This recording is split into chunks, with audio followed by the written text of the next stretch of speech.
fantastic, really are. That's amazing. Brings back a lot of wonderful memories. Oh, brilliant.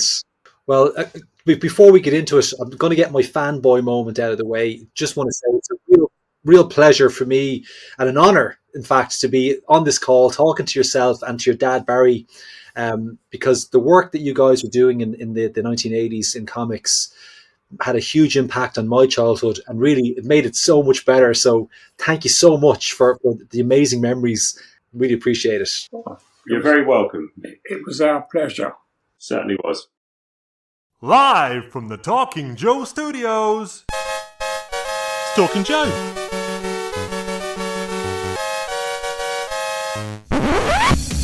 Talking Joe is on the air. Hey. Welcome to Talking Joe. And it's a very special episode of Talking Joe, as we are once again talking about Battle Action Force. And with some very special guests, creators, Barrie and James Tomlinson. So I will not be talking to those fine gents alone. I will be joined by a multitude of people. First up on the docket is my regular co-host. It's real American Tim Finn. Hello, Mark, and hello, listeners and viewers. And also talking with us today is someone who does have some connection to Action Force. It is the person who curated and created the fine Treasury editions that Tim has in his hands this very moment. It's Brian Hickey. Welcome back, Brian. Well, thanks so much for having me back, guys. It's love being on the show, and really excited to talk Battle Action Force with you guys and with Barrie and James. So, very quick preamble. Action Force was launched in the pages of Battle Action Force comic in 1983, just around about the same time that USA was doing its own thing with G.I. Joe, and it ran until 1986 before being relaunched as Action Force Weekly by Marvel. Now, joining us to talk about that amazing era of comics is Barrie Tomlinson, who was the group editor at IPC and a British boys comics legend, and his son, James Tomlinson, aka James Nichols, who was one of the most prolific writers in Action Force in the pages of Battle. He wrote about 30 of the stories in Battle Action Force for the Action Force line, and many more comics beyond that. So you don't want to hear me talking. We want to hear from these guys. So let's add them in. Welcome, Barrie and James. Hello, Barrie and James. Greetings. Hi there. It's good to be here. Yeah, it certainly is. Fantastic. Just so viewers have a sense, listeners, this might escape you, but imagine a rectangle with my head and shoulders, and I'm holding a big hardcover book, and then I'm holding another big hardcover book, and they're so big and amazing in this 3-pack that you can get from TotalToyBooks.com. There isn't room in my camera's view for me to hold all 3 books, and I don't have a third hand. They're big and beautiful. Yes, indeed. So ties in very nicely with the work that Brian is putting out, and James specifically wrote a very fine introduction to Volume 2, and it's in that book where a good chunk of his work is also featured as well. So I'm sure we'll get on to talk about that before too very long. So before we get too far into this, Barrie and James, where are you coming to us today? Where are you joining us from? We're joining you from Lower Stondon. This is in Bedfordshire, very close to RAF Henlow. So, yeah, so it's a bit north of Luton, so it's not too far from Luton. So, yeah, it's a fairly small place, but getting bigger all the time. And this is this a place that you've lived in for much of your life? It's about 5 years I've been here. So used to live in St Albans, but now moved here about 5 years ago. And Barrie's joined me here fairly recently. So perfect. So two legends of British comics. where to start? Should we talk with a kind of a brief overview of maybe a sweep of your comics history? I think, Barrie, your comics history probably starts a little bit before James. So before you started professionally in comics, what was your first interaction with comics? When I used to read them as a boy, I wasn't particularly interested in a career in comics, but one day I saw an advertisement saying beginners wanted for children's comics. So I applied for the job, and I got a job as a sub-editor on Lion comic. And I stayed on Lion a couple of years. Then I moved to Tiger. And the rest, as I say, is history. Once I got onto Tiger, I was at home, and I eventually became editor of Tiger, then launched Roy the Rovers as a separate title, and then took over Battle, briefly took over 2000 AD, and launched a few more comics down the line. That's amazing. I mean, and so you were both an editor and a writer, and I think doing those things simultaneously, right? Yes, and at the same time as well. Yes, I enjoyed writing. I did a lot of writing. One of the big bosses asked me once, why do you use yourself so much? I said, well, my policy is to use the best authors available.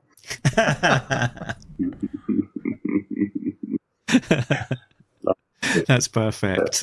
And totally true as well. And I guess were you sort of wearing different hats when you're giving yourself work, that you're editor on probably a salary, and then you're freelancing page rates as a writer? Yes, I sometimes reject my work, of course.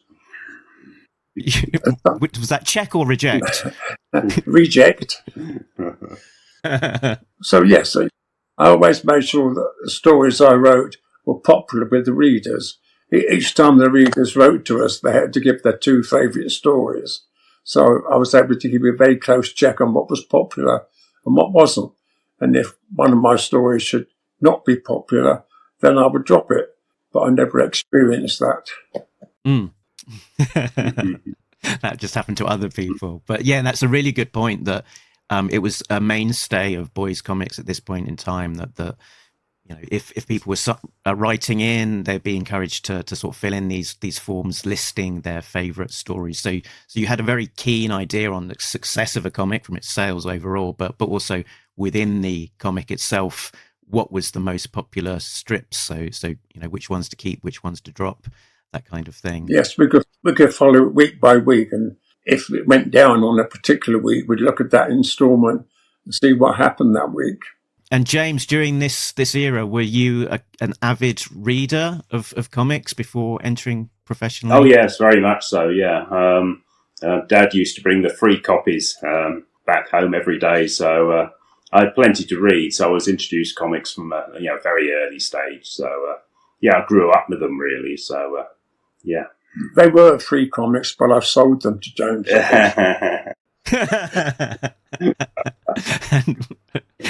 And which ones were your favourites from that era? I was probably more into Battle. I think that was probably my favourite. But all of them, of course, were were very good. So yeah, but Battle in particular. I guess sort of placing ourselves in history at that point in time, late 70s, early 80s, the boys' weekly comic, the war comic, was a real mainstay. That there was the likes of Commando and Warlords. Valiant and Warlords and Battle Victor. So there was it was a big thing with probably across the patch, hundreds of thousands of comics in that genre being sold to British school children on a weekly basis. Yes. Barrie, are you able to talk a little bit about that industry dynamic of the boys' comic at late 70s, early 80s? Yes, I was going down a different track, but by bringing sport into children's comics. When I took over as editor of Tiger, I changed it from a sport and adventure title to a sports title. And the success of Tiger as a sports title enabled me eventually to launch Roy the Rovers as a separate title. Actually, growing up, me and my brother was close in age to me, he loved Roy the Rovers. He was big into sport, but I was big into action and adventure. So Battle was kind of my comic. Roy the Rovers was his comic. And we had them on order at the local newsagent. We used to love going down every week with our pocket money, and he'd have our comics with our name, written in the top corner. It's a great memory. But the sports stuff really appeals to him. And we never traded comics. He was very much stayed in his genre, and I stayed in mine. Yes. Can I hear a little bit about where comics were sold? I mean, specifically the kinds of stores and retailers, but also, can you tell us a little bit about distribution? Were these titles only in the UK? Did they get to Europe? If so, how far? Yes, they got to Europe to some extent, but quite big sales in Australia, New Zealand, South Africa, and countries in Africa. That they took quite a few copies, and we used to get a lot of mail from overseas. It took a while for the copies to get to them, but they're slightly out of date by the time they got to readers abroad, but still had a big following from those countries.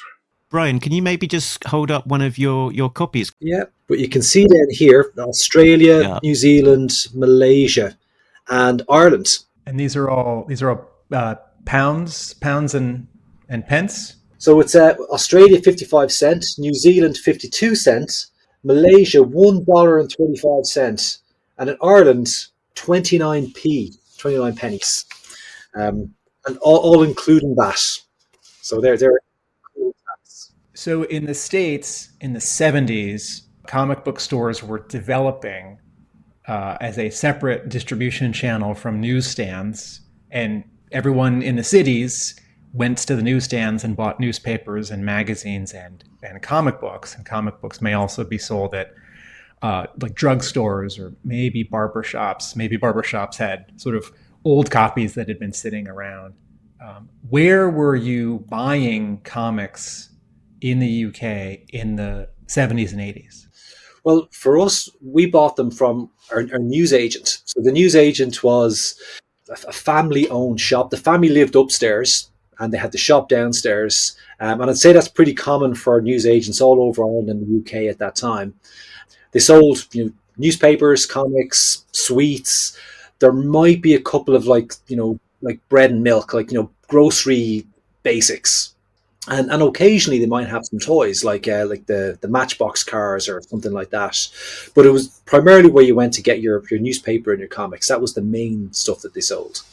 Yeah, and beyond the local newsagents, you'd have the sort of the larger newsagents like W.H. Smith, which would also like stock stationery and that kind of thing. But a lot of the way that we would get our comics at that point in time would be via like a standing order with your local newsagent. They would write your address in the corner of the comic. It would get rolled up and rammed through your letterbox once a week. There we go. Brian's got one with a to Rye written in the corner of the book. So seeing secondhand comics from that era, more often than not, you'll probably see an address scrawled on them. Yeah. Barrie, from your perspective, does that all ring true? Is there something that we're missing about like distribution in terms of how the comics would actually get through stores and into readers' hands? No, that covers it okay. Of course, what we really wanted was the comic delivered with the morning newspaper. That way Dad would have a read of it as well. And then the subscription would carry on. Get Dad aboard, that was the secret. Absolutely, yeah. If once you got the order in, Dad's paying for it along with his newspaper subscription. Yes, he does. It's just going to keep on ticking over. If only it had gone that way at our house, it would have been great if my dad had been buying the comics instead of me having to shell out. I only got 30 pence pocket money back in the day, and it was 29p, so I had 1 penny left over. Mark, stop me if I'm jumping ahead, but I wanted to ask Barrie and James about The Office, about the publishing office, what it looked like, how many people, who's doing what, and are there freelancers who are not working in the office? So can you paint a picture for us of the IPC office? Yes, the IPC office was a modern 29-floor high building overlooking the River Thames. My office overlooked the River Thames, so it was one of the best views in London. So it was 29 floors full of staff people. All the freelance people worked from home. So each comic only had a very small team of 4 people, an editor, sub-editor, an art editor, and an art assistant. So those 4 people produced the comic, and first of all I was the editor, then later I was the group editor, which oversaw those people, how they were working, what they were doing, and it was me, I was the ideas man, and they got on with the day-to-day things in the office. So it was a very small staff, but a very big freelance staff.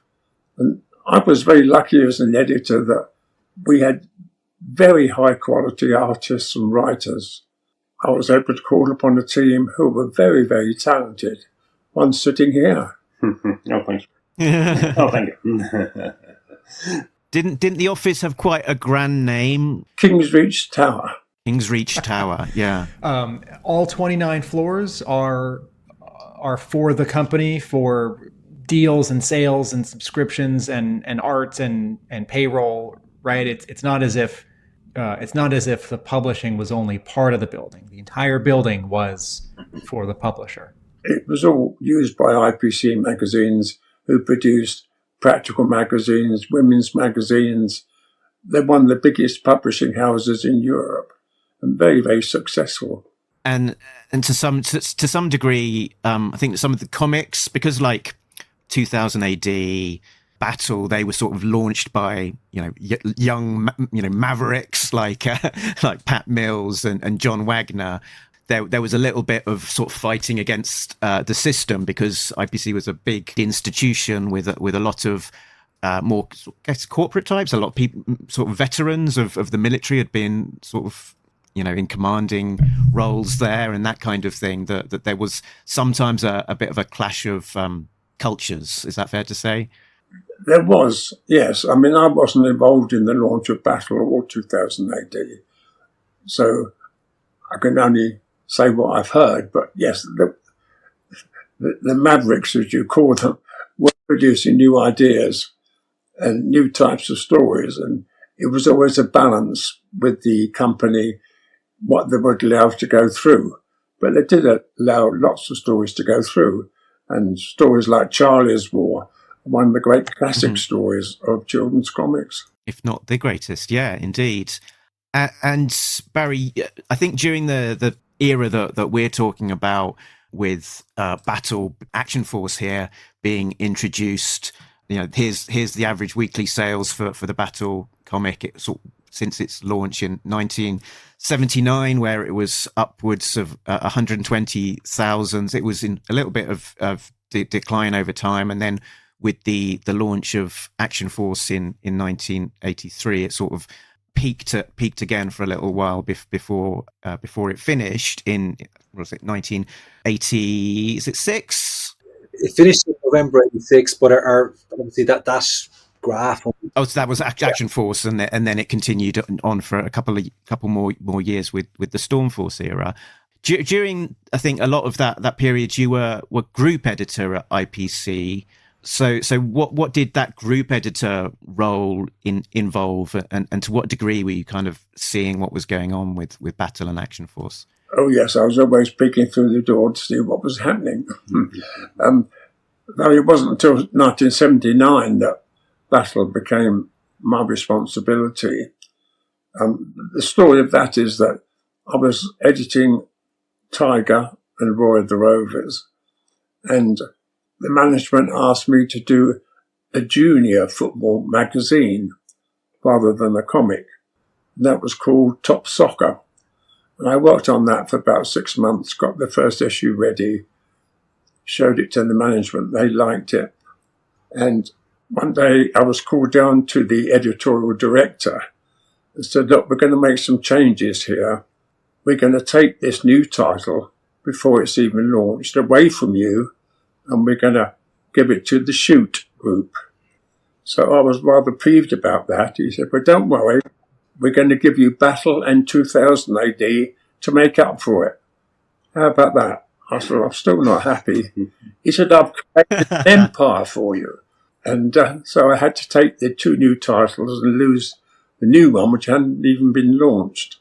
And by the time it was launched, Top Saga, it was totally different to what I was going to do.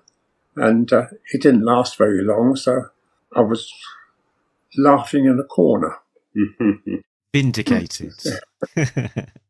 But that's how I got Battle onto my group. It was, circulation was struggling a bit then, so it was a difficult time to take it over. But then, as you say, Action Force coming in boosted it for those few years, which is why we had to try and create something to replace it.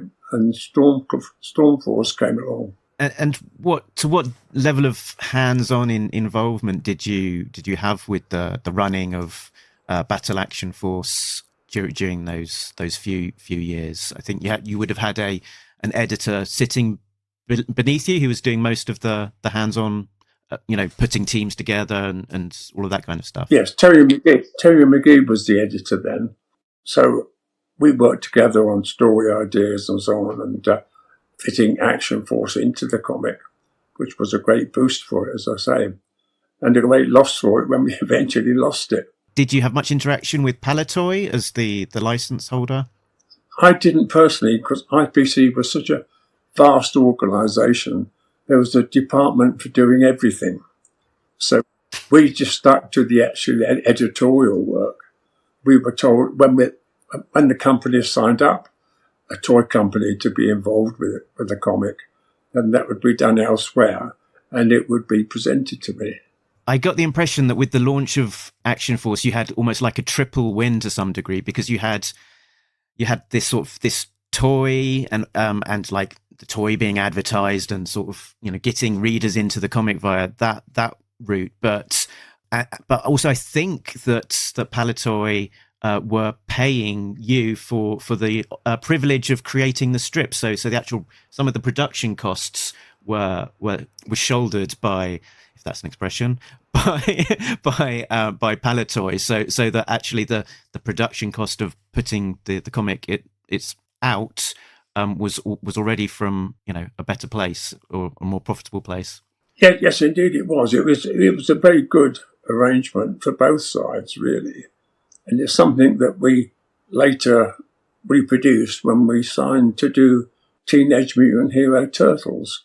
And that was a massive success. And we based it on what we'd learned dealing with the toy company before. And I was able to take Turtles up to almost 900,000 circulation. Oh, wow. That is crazy. So, Barrie, you were editing Turtles, and I think, James, you were doing some of the writing for Teenage Mutant Hero Turtles as well. That's right, yeah. Quite a lot of that, yeah. Mm-hmm. Yeah. Was that a fun property to work on? Oh, yes, yeah, that's right, yeah. And you get bring elements of comedy into it and that sort of thing, and it was very good, yeah. I enjoyed writing that. I know for sure that you were given a Bible of sorts to work from, with like character descriptions and that kind of things for Turtles. What sort of materials were you given to work with as a writer on Action Force? Yeah, so a similar sort of thing, really. We were given a sort of a Bible about the characters and the various vehicles, aircraft or whatever. So you have to sort of, stick to those ideas, really. But quite a lot to work from. So yeah, it was good, useful information. Did you get a care package of any of the toys sent to you at all? Or to some of the artists, perhaps? Yeah, they probably got some. I'm not sure we did. Not like... Yeah, I think we must have got some, yeah. I seem to recall now, yeah. We did get a fair few, I think, yeah. Yeah, I sold them to you, didn't Yeah, you probably did, yeah. James, can you talk about your format for writing scripts? I think American comics tend to either be full script or plot with dialogue added after the art and some writers write it a little bit more like screenplays, sort of dialogue heavy. Some writers write a lot of scene description and even backstory. If you're to characterize one of your comic scripts, what does it look like? What are you providing for the artist? How long does it take you to write? You basically give a scene description for the artist, telling them what I imagine that scene to be, so the artist can work from there, and then what each character was saying will be below that description for the letterer to do. But I try not to be what's the word? Try and blind the artist with too much information. So I'm trying to keep it reasonably short, what you want, rather than sort of big paragraphs of information. So because the artists are very, very good indeed. They know what they're doing, really. So you give them a general idea, and they usually expand it and give their own take on it. So as for how long they would take, it's very difficult one to take. Very difficult one to explain. Sometimes, some can be quite quick, quite easy to do, and others take a bit longer. It all depends what the story's line's like and what's actually the story itself, and so many variables. But do you remember any particularly challenging deadlines or stories that needed a change? Sometimes when we were working with one of the toy companies, they'd want changes. You to submit a script, and they'd look at it and say, "No, you can't have that in it." And it would come back to me, and there would be some changes to make. Sometimes it would be quite a lot of changes. Other times, just smaller things, really. So you have to bear that in mind. That's always a possibility. They may want changes. So we had to take every issue to be approved, and in those days, artwork was about twice the size it appears in print. My voice is going, yes, like that, or even bigger. Yeah. So I had to take a package of those every week to the copyright holder for approval. And in the early days, it was very, very difficult to get approval. It took a long, long time until they got to know us and we got to know them. Then it was slightly easier. For a company like Palitoy, who would have had their base up in Leicester, and you're, and obviously your offices were in London. So for people who maybe aren't that familiar with the geography of the UK, that's a fairly big distance between Leicester and London. They had agencies in London. Okay. I only ever went in London. Great. And one of the things that some of the feedback that we've got from, say, American readers who've just picked up the new Treasury editions, they've noted that it's quite violent compared to the G.I. Joe comics that they were reading back in the 1980s. So is that something that did Palitoy give a lot of pushback in relation to the violence, or what was your general sense in terms of the copyright holder, the licensor? What was their reaction to the amount of violence in the comics? We didn't have any major problems. I think they recognised that we were doing it mainly for a British market to start with. And we had no approval problems that I can recall. No, I can't recall anything at all to do with violence. No, they seem to let that go, sort of thing. So I suppose compared to stories like Charlie's War, which was running concurrently with Action Force, Charlie's War is really grim. And as a kid, I couldn't read the Charlie's War stories. I would skip that. Now, 40 odd years later, it's a masterpiece and I love it. But as a 10, 11, 12-year-old, those 3 or 4 pages would get skipped and I get straight into the Action Force content. To Brian's point, I guess culturally that there was this phenomenon of war comics, still not that historically not that far removed from those big conflicts, and some very fresh in the memory, like the Falklands, which Battle specifically kind of addressed in its pages. I guess there's that kind of like a tradition of kind of war violence. I don't know if that's the right word for it, man. And I guess of some of those kind of attitudes of, have at it, hun, and all of those kind of things that you probably wouldn't see in today's comics. When we did the Falkland Island stories, they were much more true to life. There wasn't too much gung-ho in those. We tried to show it as it was. We did 2 Falkland stories. Some people criticised us that it was too soon after the conflict to do them. But we thought it was important that our readership should see what happened and to make an adventure story out of it without going over the top. Well, that's one of the things that strikes me when I read the war stories in Battle. It doesn't over glamorize war at all. It actually portrays it as a pretty grim environment or scenario, but where you get to see both a dark side and this kind of light side to humanity.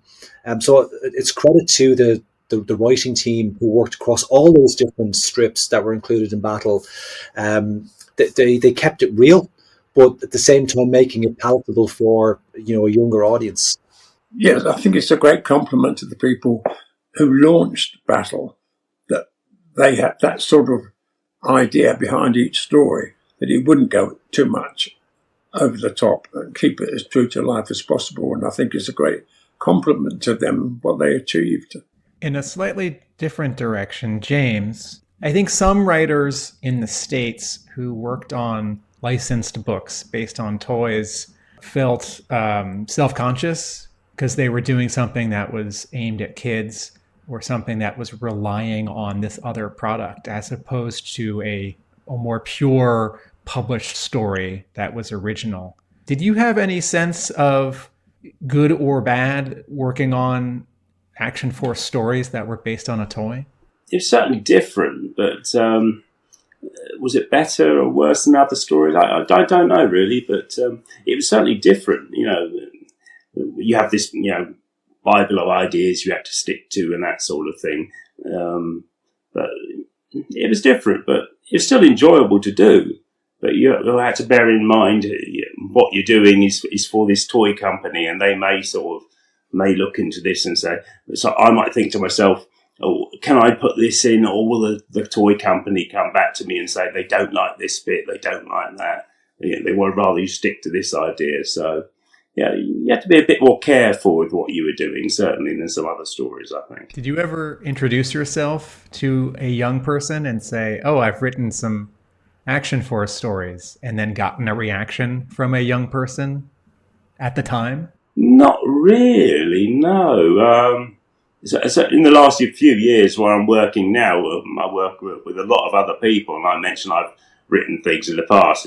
It's the Teenage Mutant Hero Turtles. They say, oh, you wrote that. Oh, yeah. They really go for that rather than sort of the Action Force sort of thing. So, yeah, that's interesting. But I can't recall speaking to anyone at the time, younger people at the time. We probably didn't have like a convention circuit back then the way we do now. So No. there wouldn't. There probably. I'm guessing that there mightn't have been many opportunities to meet the readers back in the 1980s.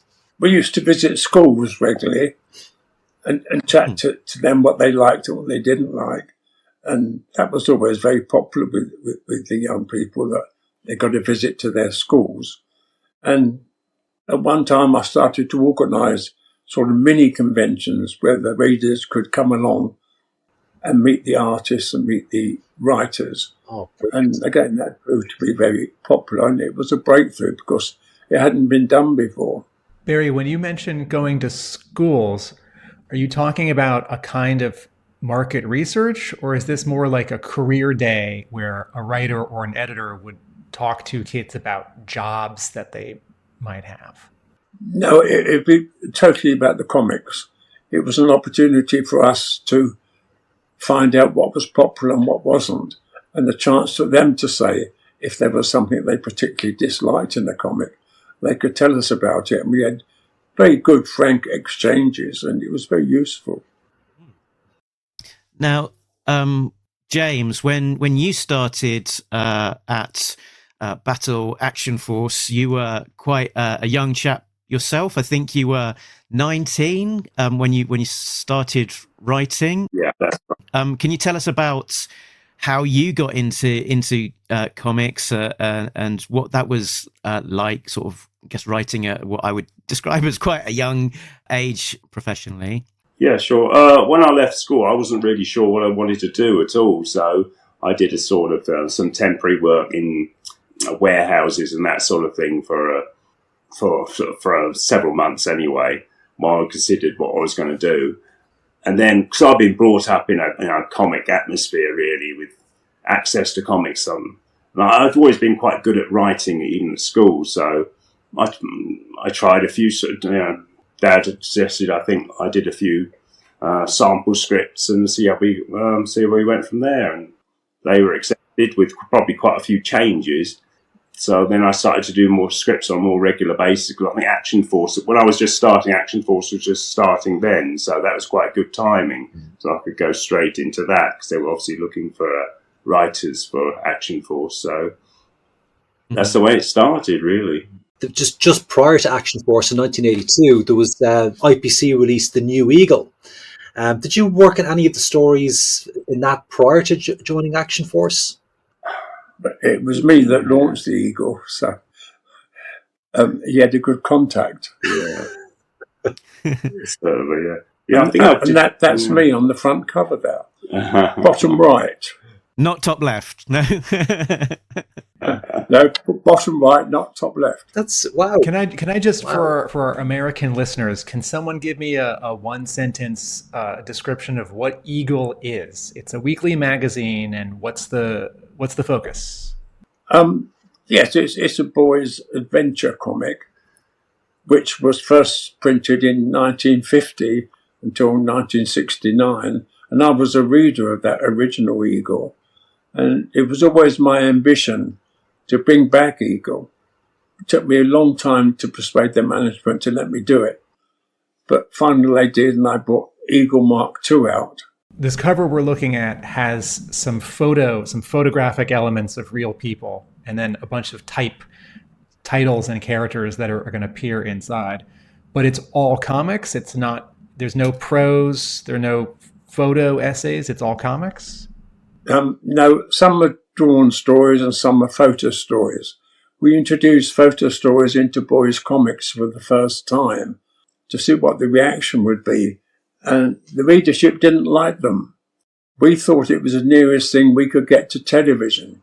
But no, they didn't like it. They liked stories to be drawn. And it was easier for us because it was the days before computers. So any special effects had to be done by hand. So it was quite a relief when we went back to drawn stories. And the artists were very pleased as well. Well, I have to say, I was a reader of the New Eagle, and I just want to say that there was some stories in there that scared the hell out of me, and Doom Lord is one of them. Yes, Doom Lord, yes. Yes, they were quite strong, the stories. The readers of the original Eagle thought it would be like it was before, but it wasn't quite as tame as that. It was a little bit more adventurous, shall we say. I mean, my recollection of it is that there was a great mix of, you had sports stories, you got Thunderbolt and Smokey, you had science fiction with Dan Dare, and you had like the Tower King, which is another kind of, in the near future post-apocalyptic Earth. That was a fairly creepy story. And then you had things like, Mannix and Sergeant Streetwise, which were probably more like your, TV shows that we would have seen a lot at the time. The Glenn A. Larson production TV shows. So it was a really great mix of stories in that and on different genres. So I was a big fan of that, and I migrated from that to Battle then in 1983. Right. Well, both mine, so that's okay. So this cover we're looking at on the top, it says Golden Eagle Badge, free this week. And on the bottom left, there's a red square and it says free gift, wear it with pride. And I think something's been removed. And I'm aware of this from some of the Marvel UK magazines like Transformers. Can maybe all four of you, but Barrie, maybe particularly you, if you were in the office for longer, can you talk about the contests and the premiums and the gifts? Because there were a lot of these. Yes, when I first took over as editor of the comics, there was a special department, of course, being IPC had a special department which dealt with free gifts. And it meant that we all got the same sort of gift, a plastic flyer or something like that. And I fought for a long time to allow the editor to choose what sort of gift it should be. And eventually got my own way, and each comic then produced free gifts which were very much tailored for that particular comic. We had no more mass-produced gifts. And across specifically like Battle Action Force, there were a sporadic number of gifts. There were like, posters in the middle, which were a little bit easier because that was, just a printed material to come out. But there was the occasional stickers on the front cover. There were some 3D glasses to coincide with these 3D pages that appeared in a few of the issues. Most of them were stickers, weren't they, Brian? I'm trying to struggle to think of... And a free toy, actually, wasn't there, with the launch of Action Force as well? You could get a free action figure. 5 point of articulation. Well, actually, some of the freebies included, as I said, there was an action figure, an Action Force action figure. It came with Battle, Eagle, and Tiger as part of kind of a promo. But also included in all three of those titles was another freebie, which was a mini comic that was included. And we got, I think, 5 of these in total. And that's just how it compares size-wise with the... So mini comics, that action figure, were those issues then bagged in plastic? Were something stuck in the middle, like a poster? How did you get the figure? How did you get a copy where someone hadn't grabbed the figure? Well, it would have come in a clear cellophane or plastic, baggy, okay, for want of a better term. If there was no free gift, sometimes they were just sellotaped on. But I don't have an example here, but they might have just been glued on or taped on. Or often just in the middle of the comic, stapled as part of the stapling process, they might include the stickers or the mini comic there, I think. Yeah. Yeah, so James, we were talking about your start on Battle Action Force, and we published under, I think, 2 pen names, mostly as James Nicholas, but also as a P. Rudge at some point. Oh, right. I don't recall P. Rudge. You might not remember that one. I don't remember P. Rudge. No, I'll take your word for P. Rudge, but certainly James Nicholas, yeah. I wrote under that name, yeah. But Who is this person? who is P. Rudge? Rudge? No, I've never heard of him. No. Well, It's that's intel from the amazing Blazing Battle book where it credits. I think there was like 1 or 2 stories written by P. Rudge, and they say that was a pen name of yours, but I'm guessing that is the use of James Nicholas is to just avoid the connection to Barrie and accusations of too many Tomlinsons possibly. Yeah, so spoiling the broth. Yeah, that's right. I think so. Yeah, it seemed to work out all right. So yeah, it's fine. Barrie and James, can you talk about writing and editing stories of particular length? What were your expectations of sort of what readers wanted or what the writers wanted in terms of short stories, ongoing stories that were longer serials, multi-parters? What was the goal? What were your expectations? Well, most of the stories were serials, but I always liked to have one complete story in each issue, just to entertain the reader for that week. But it was important to have lots of serials so that they'd want to buy the following week to see what happened next. So did I. And that serialized nature meant that within the anthology weekly, you had stories as short as about 3 pages. I think Charlie's War was mostly 3 pages at a time, and about as long as 8. I think there was some Action Force stories, and I'm that was, I think, was 6 pages. So that 6 pages was a long story. Okay. Some of them were 4 pages and some were 3 pages. So the length did vary between 3 to 6 pages. And in fact, I'm just looking through some of the stories here in this one. It looks like Johnny Red's got 3 pages. Charlie's War has 3 pages. But Action Force has got the center spread plus 2 other pages after that, so 4 pages in total. So it varied, Most artists can only do about 3 pages a week. And yeah, if you're the likes of Ian Kennedy being asked to do 3 painted pages a week potentially, and that's very few people can kind of keep up with that level of quality and output as well on a weekly basis. Just to differentiate this from the norm in American comics, where there tended to be a pencil artist and an ink artist. British artists were penciling and inking themselves their own work. They were not collaborating, right? Yes, and colouring as well if necessary. Okay. And Barrie, your freelancers, did they all live within subway distance? Were they all walking their artwork in? Did some of them live far away and mail in their art? Yeah, I mean, Ian Kennedy was in Scotland, for example. Joe Colquhoun was down on the south coast. Most of them were outside London. I think there was only probably about one who lived in London. There were some agencies who represented artists who brought work in that had been delivered to them by the artists. So it was fairly rare to see an artist come into the offices. Can you talk about recruiting new artists, finding new artists to draw your books? It was very easy, really, because our reputation in the publishing industry was very good. So we had artists coming to see us or sending us work. So there was never a shortage, and they were always very, very high quality.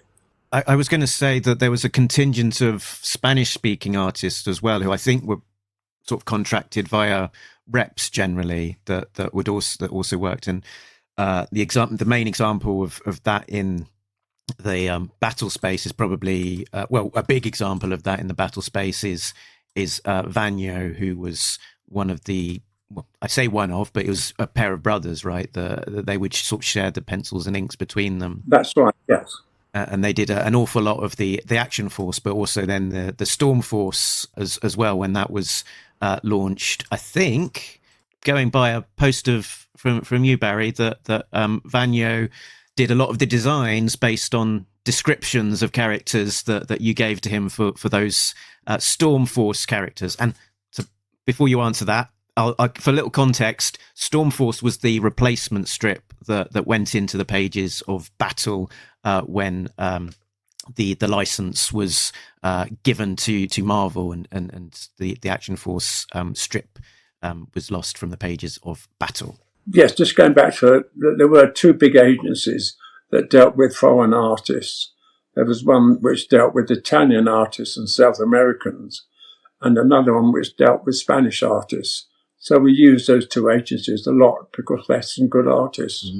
And Vanyo brothers were one of those artists, and it's an artist I use a lot because I like working with them. I like doing scripts for them. Did you ever get the chance to have much personal interaction with them, or was it generally via that agency? It was either via the agency or IPC. Being IPC, there was a department which dealt with these artists. So I never got to see the overseas artists. This is always done by the head of that particular department. So I never met the Vanyo brothers, even though I did hundreds and hundreds of scripts for them.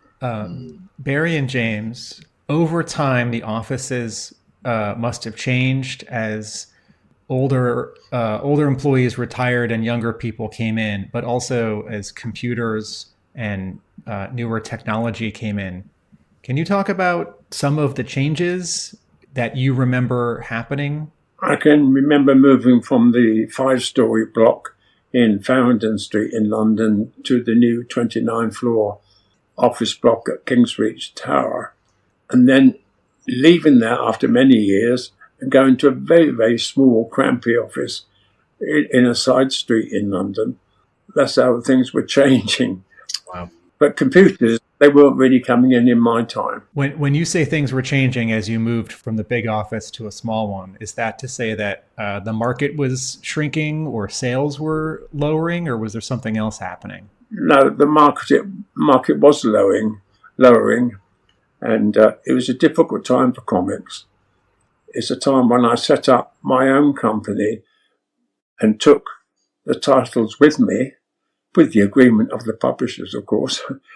Took the titles with me, set up creative editorial services, and took the editors with me, some of their staff, and we all worked freelance. And suddenly it was saving a lot of money for the publishing house because we were producing it all from home.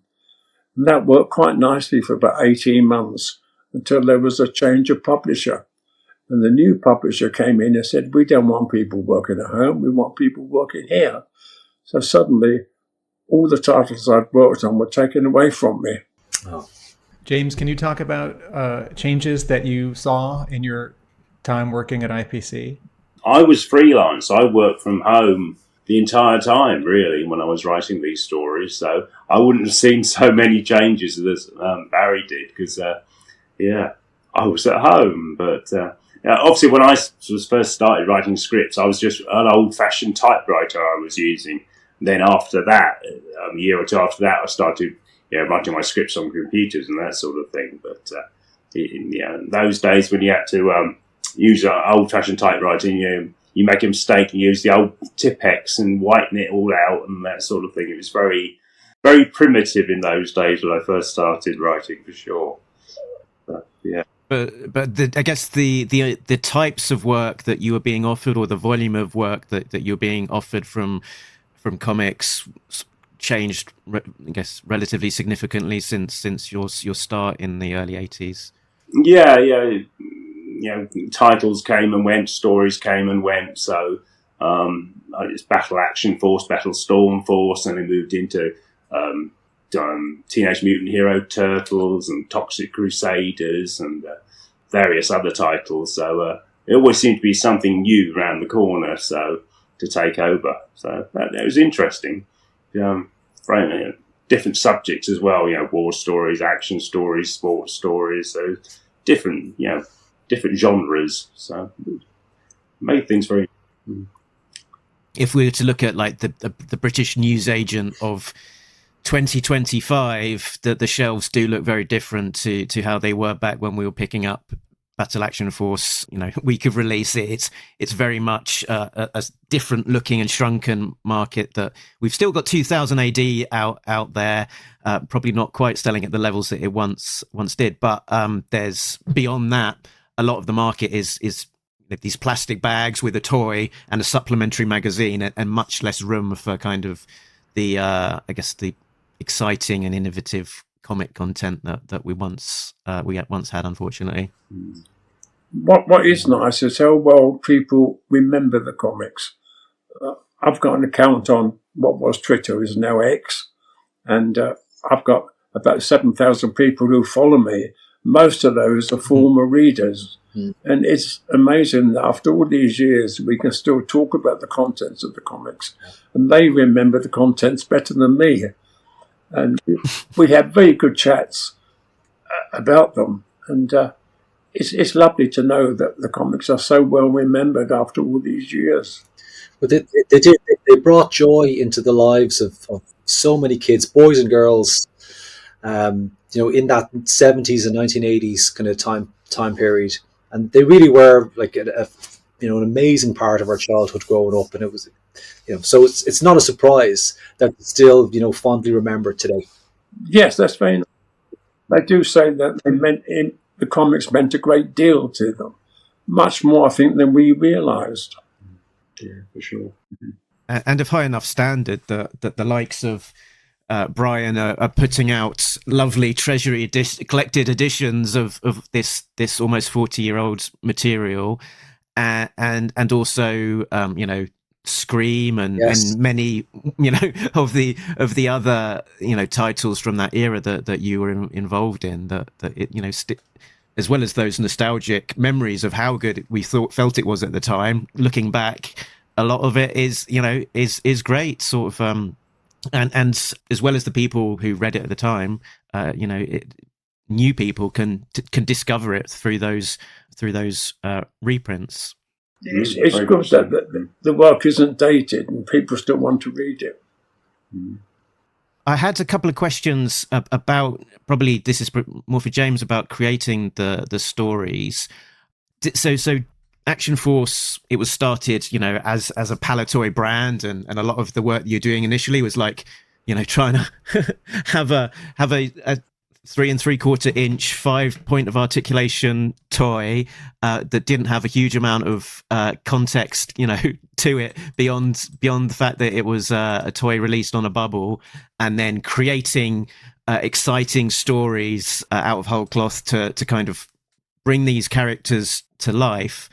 And then that shifted from that Palatoy era of those Palatoy UK originated stories to based on these, based on these fellows, all of these plastic guys, to more of a G.I. Joe Cobra kind of era where like the likes of Destro and Zartan and Cobra Commander were introduced to tie into the launch of those toys. So it was quite a big change to the storytelling. But as a writer, did you have much visibility of G.I. Joe and what was going on with those same characters over in the States?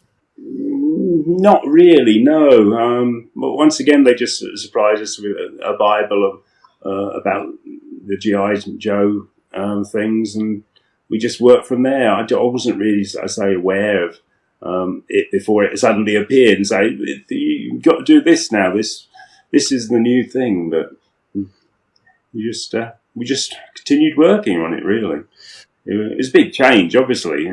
Takes some getting used to. You're writing stories about certain characters, and the next moment they've all gone, and some new characters are there. So it was interesting. Just in Jerry Finley Day's introduction, which he wrote for Volume 1 of the Treasury editions, he mentions that there was, in the mid '80s, that there was a big kind of lunch in the IPC canteen. And Barrie, I don't know if you remember this, but he talks about the toy makers coming over. It was a great chance for Jerry to meet not only the toy makers, but to meet some of the artists who worked, on his scripts and stuff. Have you any recollection of that kind of that event, from that period?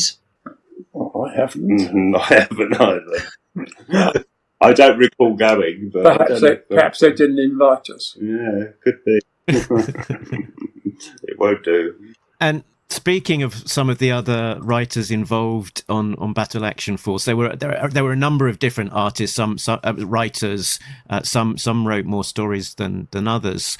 How was that process about sort of allocating out a writer to a story? Was it a case of like the editor going, I've got 5 pages I need to fill, I'm going to ask this particular writer, or is it more of a case of I've got an idea for a story, can I run with it? What sort of push-pull dynamic was it? Well, I'd meet with the writers fairly regularly, and we'd talk about what they were writing at that moment, or any ideas they'd got for the future, or any ideas that I'd got. And we'd swap ideas, we'd have a yarn about things, we'd have a very nice leisurely lunch, and then we'd come back and we'd have a plan. Leisurely lunches always work very well.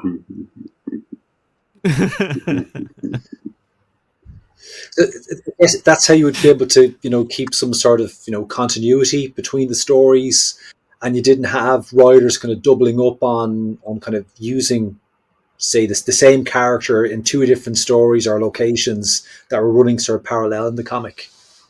No, I'd make sure that they were all going in different directions.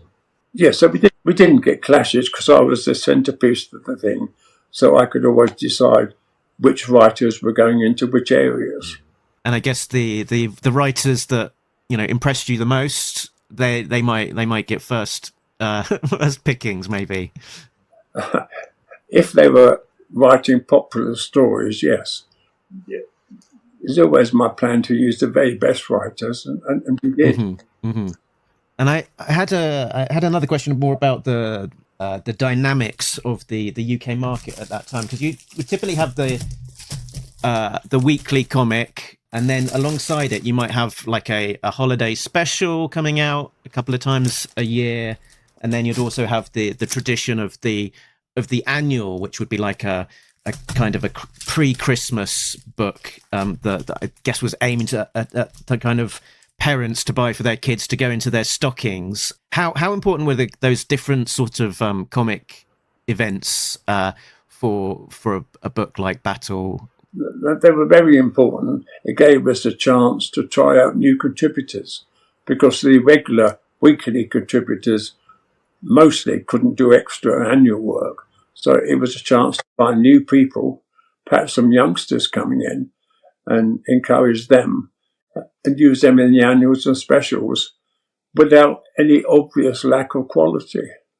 The annuals are hardcover. They're hardcover books. Were these sold at the same newsagents as the weekly issues of the magazines were, or were these more like bookstore items? Everywhere, really. They were in some of the big supermarkets, some of the big bookshops, as well as the newsagents as well. So I think a lot of people tended to go back to the newsagent because that's where their loyalty was. There would often, I think, be a big display in like a place like WH Smith or Woolworths or something like that, where you might have that year's annuals sort of all piled up high to attract the eye of the parents who might be looking to buy a Christmas present. I think that felt like it was the target audience. Yes, we always did the annuals very early in the year, probably about August, September time. So it's quite strange working on Christmas things that early. This was always the problem with the comics. The comics went to the printers 6 weeks before publication date. So it was difficult to be totally up to date with things like a sports comic. It was difficult to be totally up to date. So we had to guess what was going to happen most of the time. I noticed a peculiarity of some of the stories in the annuals, particularly versus the weeklies, was that there wasn't often not any credits of the creators for the annual story. And just what you said about trying out new people made me wonder, is that potentially so that you're not tipping your hat as to what those creators are because you are trying them out and you don't want them to be poached? Well, the story of credits is something that 2000 AD brought in. In Tiger, Roy the Rovers, we had no credits whatsoever. And in most of the comics earlier on, there were no credits. When I first joined IPC, one of the rules with scripts was that you cut off the name of the writer before you sent it to the artist. The policy was the artist must never know who wrote it in case that writer gets poached to DC Thompson's, for example. So that was my very important first job, cutting the authors' names off the scripts. Go back a step. So you didn't want the artist to know the writer's name in case the writer had been poached by the competition, because the artist may also jump ship? Well, the artist might also be doing occasional work for another publishing house. Oh, okay. And then he might say, there's a very good writer here, and it gets stolen. Okay. That was the policy that was told to me when I first joined as a sub-editor. And like 2000 AD, you wanted to put credits on published books because it was important that the contributors got their name out there. They got their due. Yes, the 2000 AD editorial team was very keen on having credits.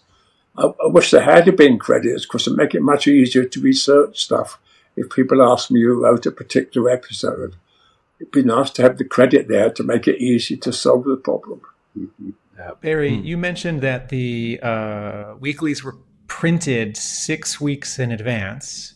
Where did IPC actually print its books? And did you go there? And if so, what was it like? Yes, Tiger, Roy the Rovers were printed in Carlisle, so it couldn't be farther away from London. So it was a long train trip to go there. And we only went there if we were bringing out a special issue, a free gift issue, or a new issue, or a number one issue. Otherwise, there were people from other departments whose job it was to go to printers. Us editorial types had to stay behind closed doors. I've got one of the mini comics here, and it does actually say, because it credits not only the publisher but also the printer, and it was printed in England by Alabaster, Passmore and Sons Limited in Maidstone in Kent. And just to give a sense of, if these mini comics were included in Battle, Tiger and Eagle, we're probably looking at about 300,000 minimum were printed. So that's a massive print run for those. It's very good for the toy company, isn't it? Mm-hmm. Great. Just to put a pin in that idea, you went to the printer for a special issue or a first issue because you were doing another layer of quality control checking, like seeing the, No, it was a tradition that the editor always went to something like that. Okay, it's like a celebration. I was only there really as an observer. Okay. But also IPC as a giant company also had some really tight relationships with the printing elements, because I think from memory, there was quite a tussle around 2000 AD on terms of the quality of print that could be used, because IPC owned some of the printing assets and they wanted to make sure that they were being used. So there was this bit of a dynamic between, what was locked into as kind of a cheaper asset to use versus maybe what some of the editorial staff might want to use for creating a book that looks, maybe a little bit prettier. So, for example, Star-Lord, which was launched in 1978 by IPC and was all colour, featuring offset printing and looked much more deluxe. Yes, it's nice if a comic could be printed offset, where we could use lots of colour, lots of photographs.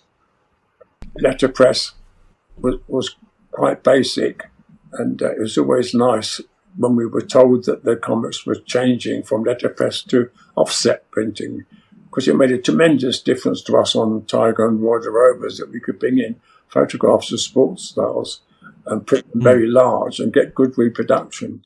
Though us editorial never had any say in when the switches happened, we just did our work and printed it on whatever paper we were told to put it on. I was going to say, for like an archivist like Brian, who's sort of restoring some of this art, he's got to deal with the consequences of the paper used back 40 years ago, because it's not necessarily completely archival stock, really. I think it's fair to say. Two of the biggest challenges is that you get, because of the nature of the paper, it's very grainy. You get ink rub, so your solid blacks are no longer solid anymore because ink is literally rubbed off.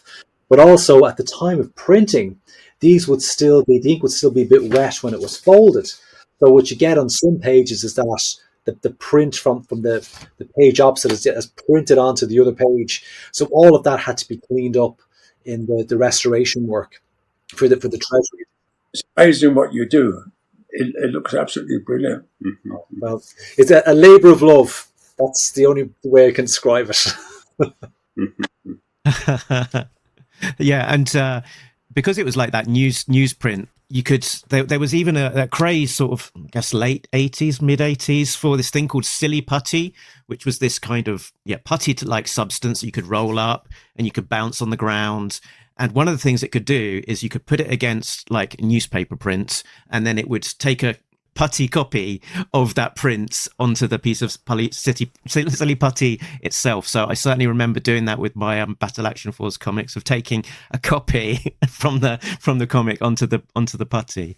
One more question just about the stories themselves. One of the, I guess, the innovations that James that you had in your writing was that you wrote, for me, two of my favorite stories, sort of big epics. You wrote the story where Cobra attacks London. What's it called? London in Peril. It's called City in Peril on the cover there, which was throwing me. London in Peril.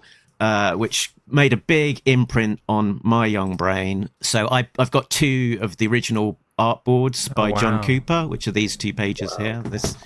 This giant thing, which is on a very solid board, and it's really stood up to time.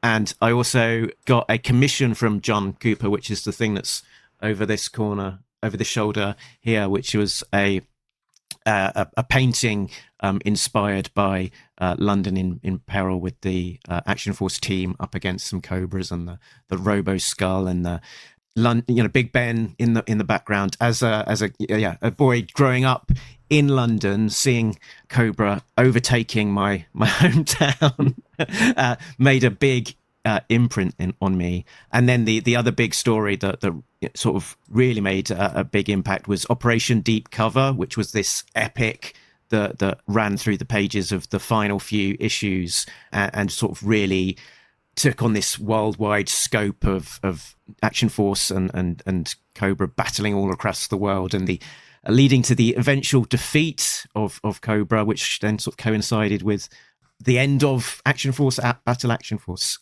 James, can you, I guess, touch on some of those epics that you wrote, the experience of putting those together?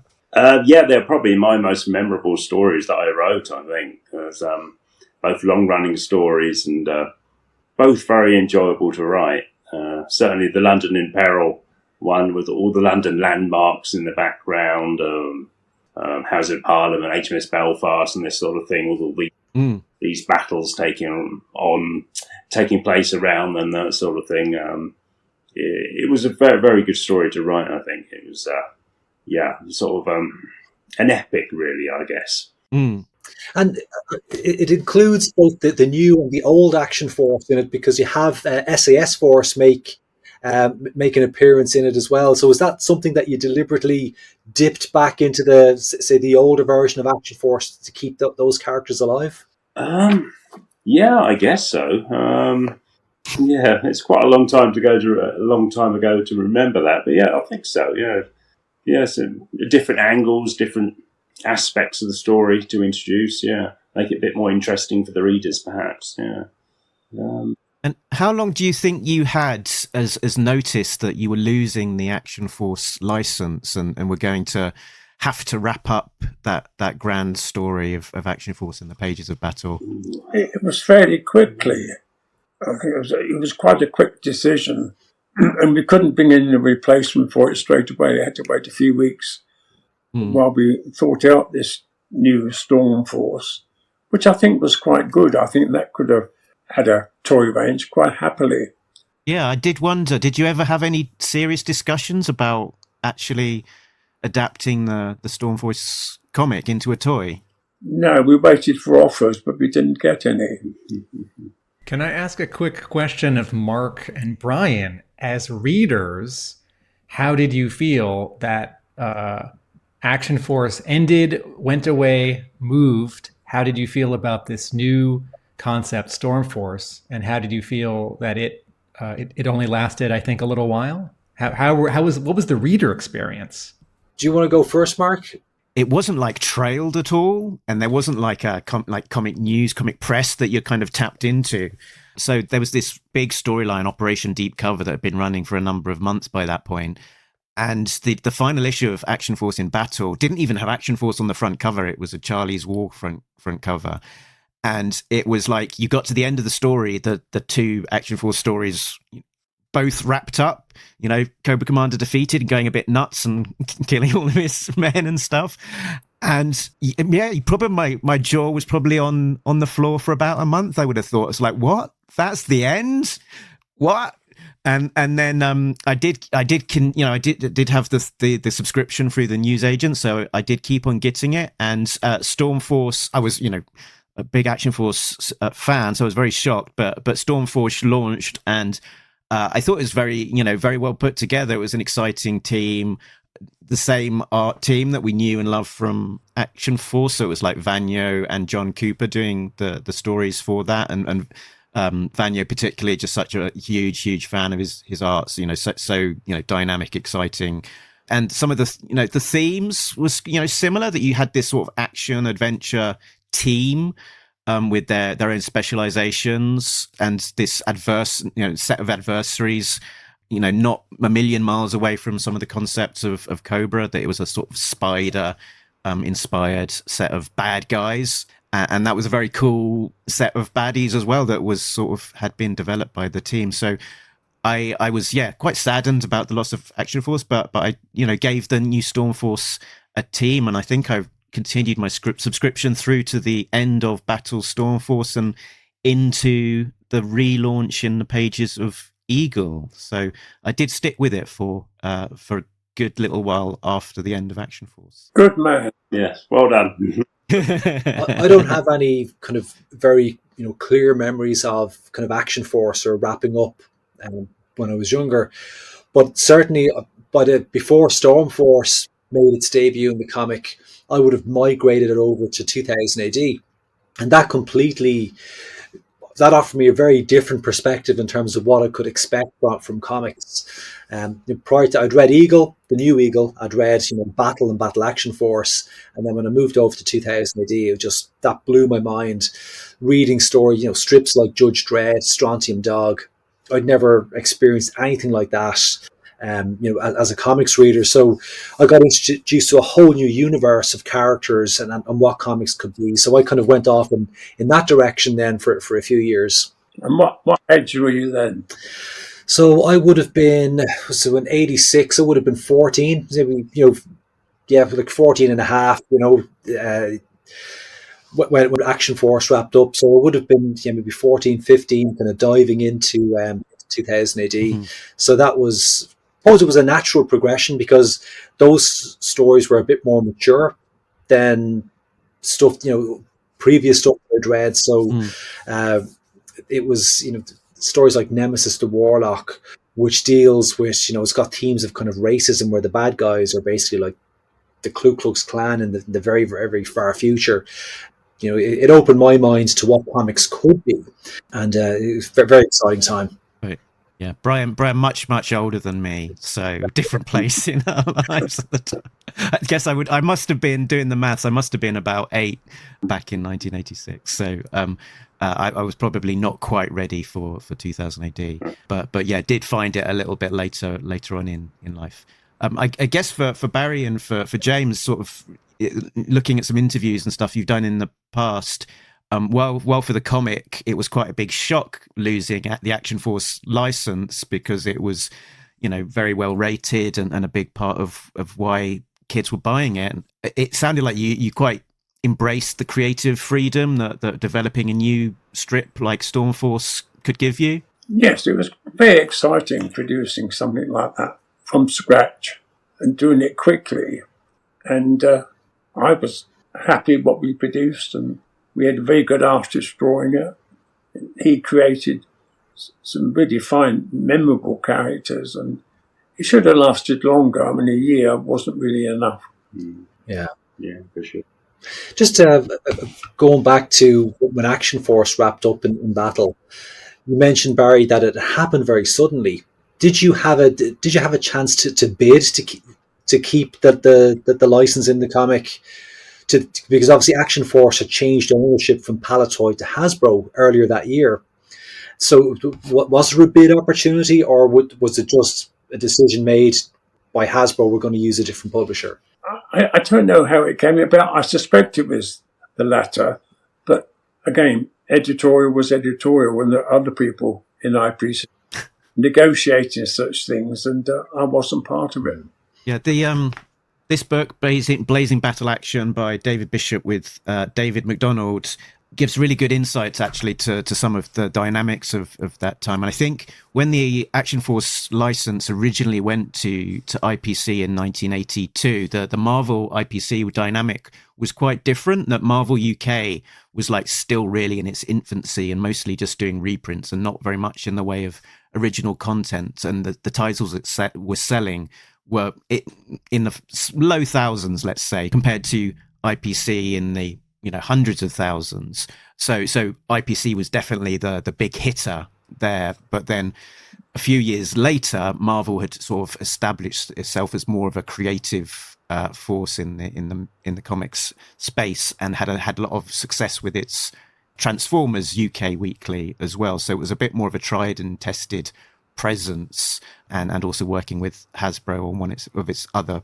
biggest other licenses, but now by that point. So I think the 86 versus 82, 83, quite a lot had changed in terms of who owned that license, it being Hasbro rather than Palitoy, and also Marvel UK now being in quite a different place in terms of a creative UK presence.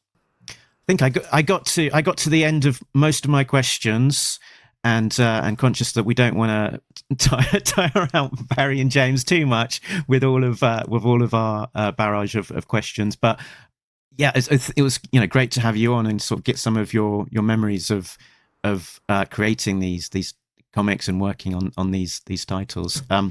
Did you have any, Tim, Brian? Did you have any final questions? I could be going all night, guys, with questions. Really, what we need here, I need to come over, sit down with you guys in a pub, get a few pints on the table, and just be really selfish and get into all my kind of nerdy questions, which you probably won't be able to answer any of them. But but maybe sometime. Hopefully, our paths will cross. We get to meet in person, maybe at a convention or some point in the near future. But because I would very much love that, and to kind of reminisce about the old days. But you can buy the drinks. Oh yeah, I'll be firing drinks at you. The more information you're giving me, the more drinks will pile in there. Sounds good. I'm out of questions, Mark, and I was happy for this episode to be a little less co-pilot and a little bit more passenger. Great stuff.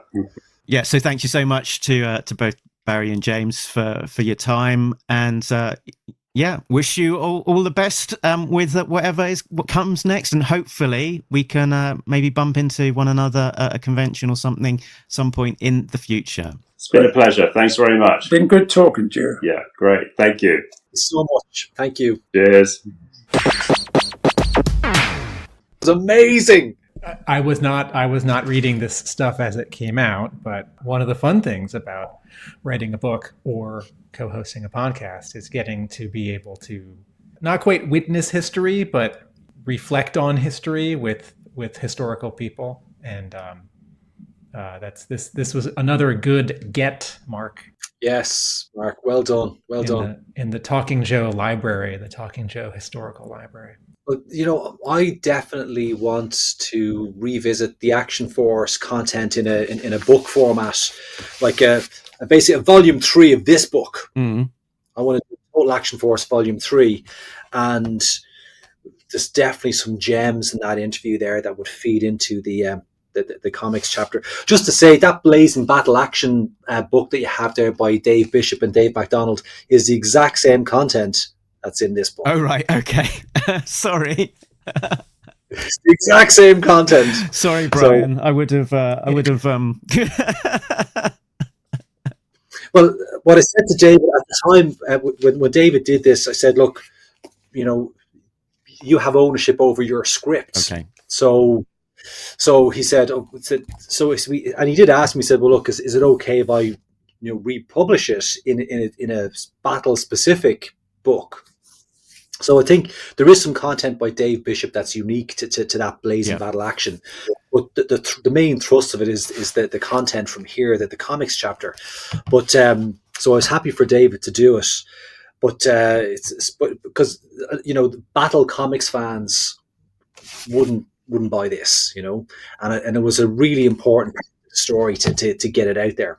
Brian, how much can we promote that book you're holding? Because aren't they all sold out? They're totally sold out.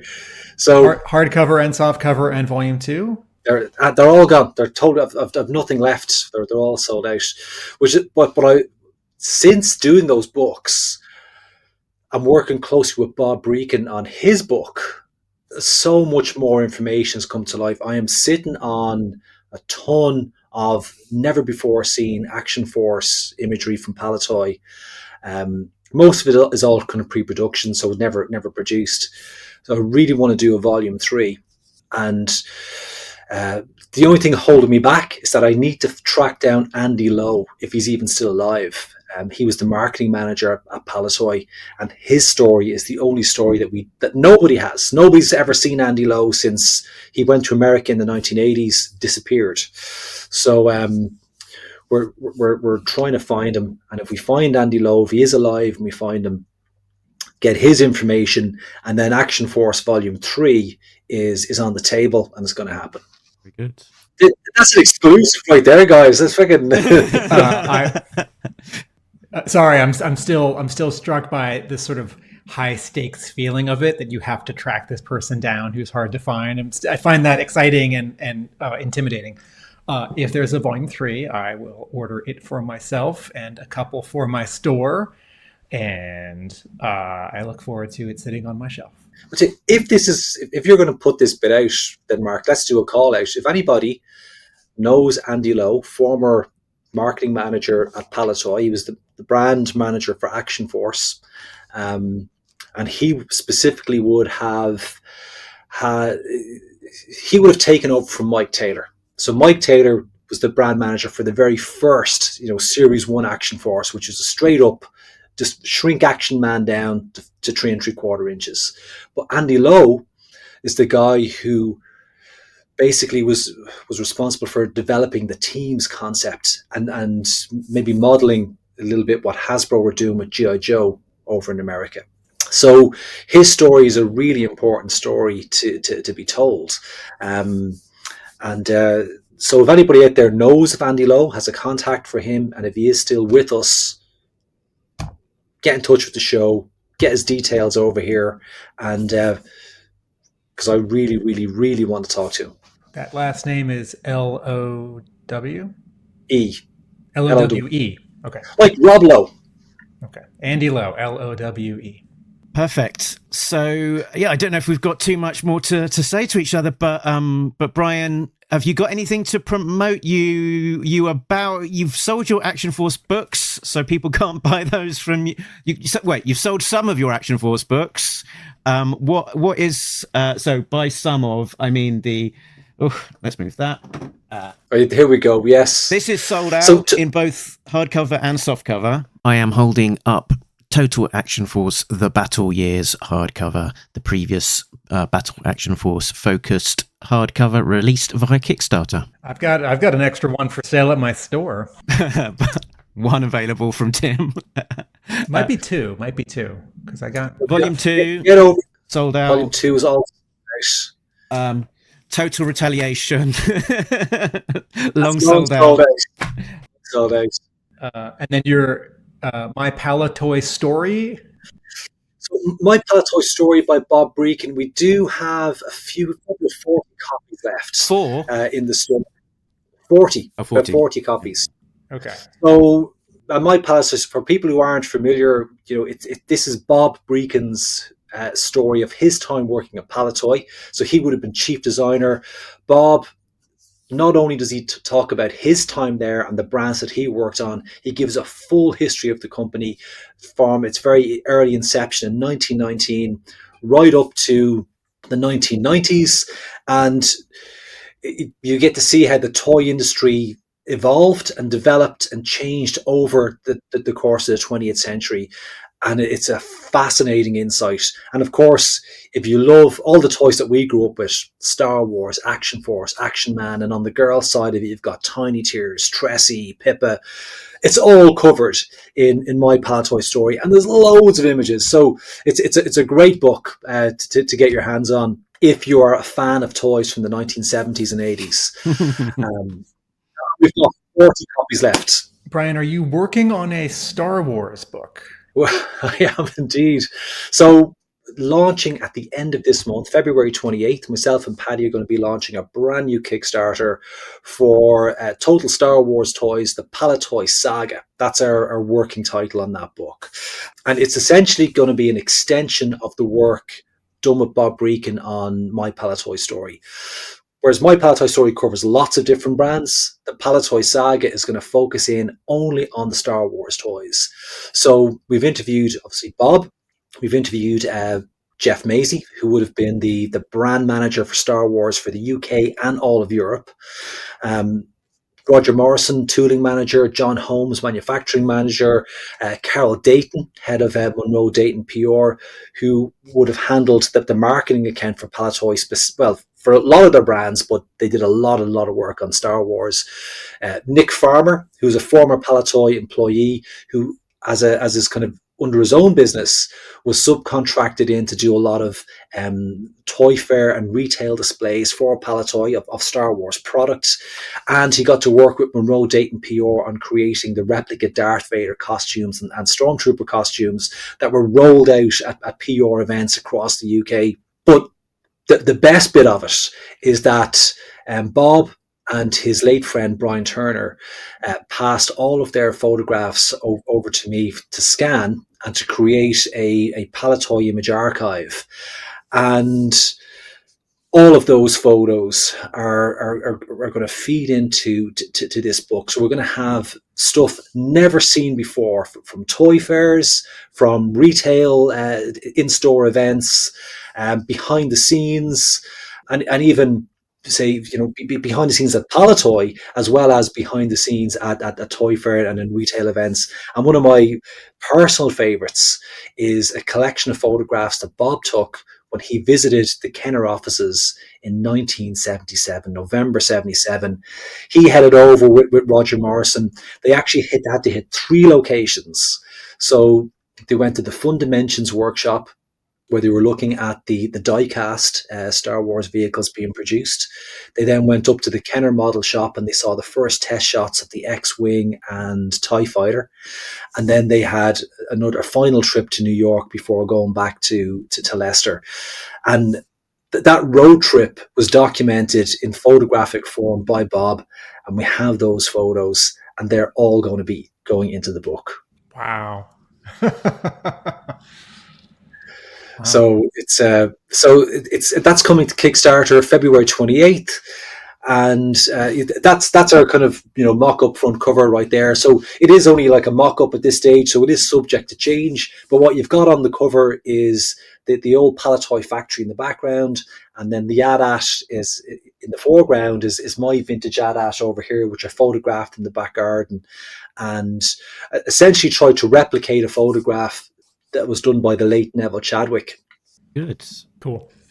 When did you say that was coming to Kickstarter, do you think? We're going to launch on February 28th. But if you go over to the Total Toy Books website and just check in our news section, you'll see a blog post which will link you directly to the holder page on Kickstarter, where you can follow along on the campaign. Or if you just want to register on to our mailing list, once that campaign goes live on February 28th, we're going to send out an email to everyone on our mailing list to let them know that it is live, and ask people to get over to Kickstarter and get their pledges in early.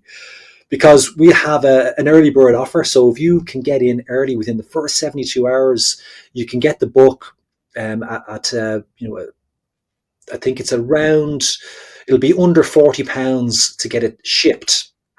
So it'll be something like £30 plus shipping for the early birds. And then after those first 72 hours, the pledge to get a book is going to increase after that.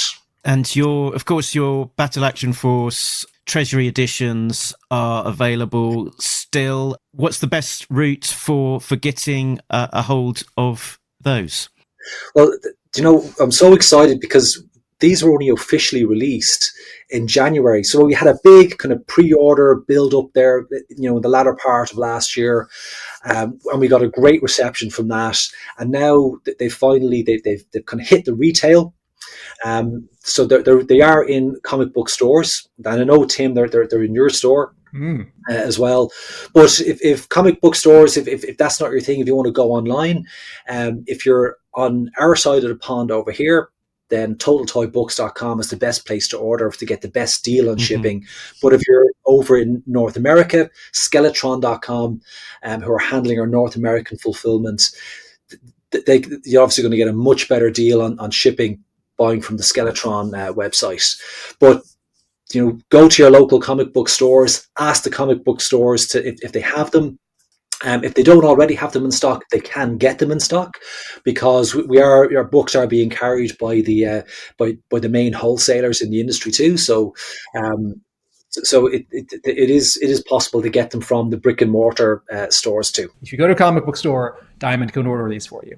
And I do know that certainly Forbidden Planet in the UK, I mean, they had their books in stock, and I know that two comic book stores in Dublin that I buy from, they both had them in stock as well, and they all would have ordered through Diamond. So if you are in Greater Boston, Hub Comics in Somerville, Massachusetts has 2 sets right now, Tim said in the middle of February 2025. They don't have 3 sets because one of them I bought. Mine. I would say to people, get down to Hub Comics. If you're in Boston, get down there, and Donald, pick up the full suite of the Treasury editions. But also, you're going to want to have the companion piece to go with that, which is Total Action Force. So Tim has got one of those in stock too. Nab that, because it gives you the full comics history that goes, that tells the story behind those Treasury editions. That's a really this is the perfect add-on for those comic books. It's like the bonus DVD, isn't it? It's with the director's commentary. Except that it is not free. Definitely not. The Total Battle Action toy coffee table book is not free, and it is, sorry folks, no longer cover price. That's the last one available. So it's well, we don't print the price on our covers, so it can be any price you want to. There's an orange sticker on the back cover with my handwriting with a number on it written in Sharpie. That's the current price, based on the rarity of that book. There you go. To bring it back to the main topic of today's episode, folks, besides Brian Hickey's wonderful toy photography and toy history research, the Battle Action Force restoration of these comics from the 80s is really stunning. Scanning and fixing color and printing errors and cleaning up things very, very carefully and thoughtfully, and then packaging it in this gorgeously designed book. If you are someone who just likes any old comics, this is the book for you. If you are a G.I. Joe fan looking to expand your G.I. Joe entertainment and knowledge, this is the book for you. If you're British, this is the book for you. And if you like action stories and don't mind if they're not brand new, this is the story. This is the book set for you. Some pages in color, much in black and white, big and heavy, and no dust jackets, so you can just immediately start reading. There's nothing in your way, and some nice gold foil stamping on the cover. And numbers on the spine, so it looks good on your shelf. Yeah, making a combined image of the 3 together as well for your bookshelf. There we go. It's really difficult to lift. I left volume 3 in the other room before logging on to this episode. Yeah, I didn't. Whoa. So Tim, you're a busy guy with lots of comics to read. So I don't know how far you've got through the 3 volumes yet, but based on your initial exploration, did you have any particular sort of thoughts, reactions to reading this new, different version of G.I. Joe? I'm struck by how fast the stories move in terms of action, but also in terms of pacing, where because these are 3 and 4 and 6 page stories, sort of the amount of information that happens within one panel or between 2 panels, it is accelerated.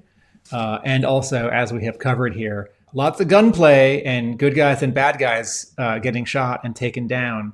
Not distastefully, but, it is war. And so a high action quotient. Yes. And I said, I do love that Jim... Jim Watson, is it? Watson. I was going to say Watkins, but Jim Watson, yes. Jim Watson cover. It's, and funnily enough, Ron Turner was the artist on that particular strip, Death Castle. But you don't ever see, or you would rarely see Ron's work on the front cover. Jim Watson made a lot more kind of appearances on the front cover. And that's a super piece. And a great, that's one of James's stories. I love the Death Castle story. And I'm sorry I didn't think to ask it of James at the time, but he seems to have a penchant for kind of horror themes in his stories, and Death Castle and Codename Kraken both kind of sit very much in that horror genre for me. And he did a great job on them. He nailed them. Absolutely.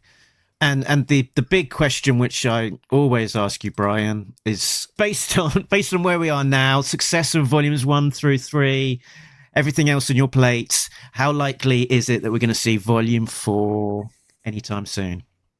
Well, I'd love to be able to kind of put a hard date on the table.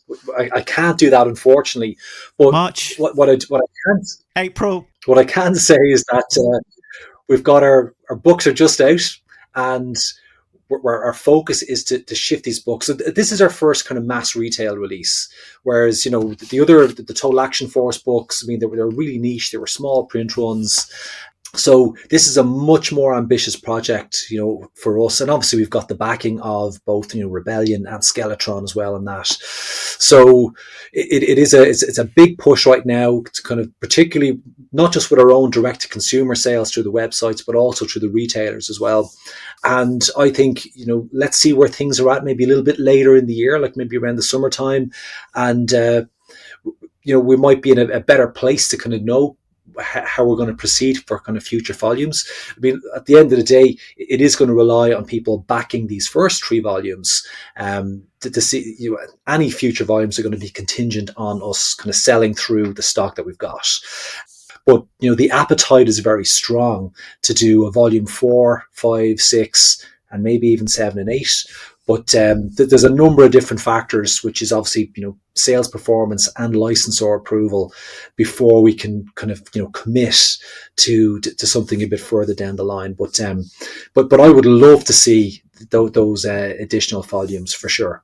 Brian, you and Patty Lennon appeared at a table. You were exhibitors at a big G.I. Joe convention in the summer of 2024. To promote these 3 books with sort of a preview copy. Actually, you were at 2 conventions in the States in 2024, and with very cool bookmarks as little giveways.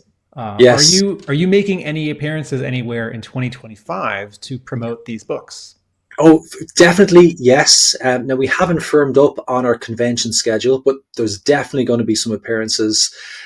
One that I can confirm is that is Enniskillen Comic Con, so that happens here in Ireland. So I'm definitely going to be at that, and that will be the 50th anniversary of Battle.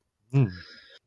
Well, 2025 is the 50th anniversary of Battle, so I don't know if they're going to do anything specific to commemorate the event, but it seems like a really good theme that could be covered in 2025. So Enniskillen Comic Fest is one that I'm definitely going to be at.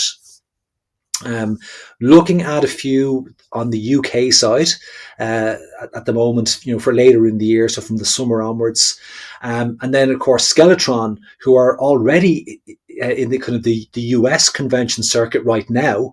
They'll be at ZoloCon, I think on March 1st and 2nd. They're going to be carrying the Battle Action Force books on their stand as well as they go around the UK or so the US convention circuit. So I'm hopeful that I will definitely make an appearance, in the US at some point, throughout the year. But definitely Ireland and the UK, they're firmly on the agenda for me.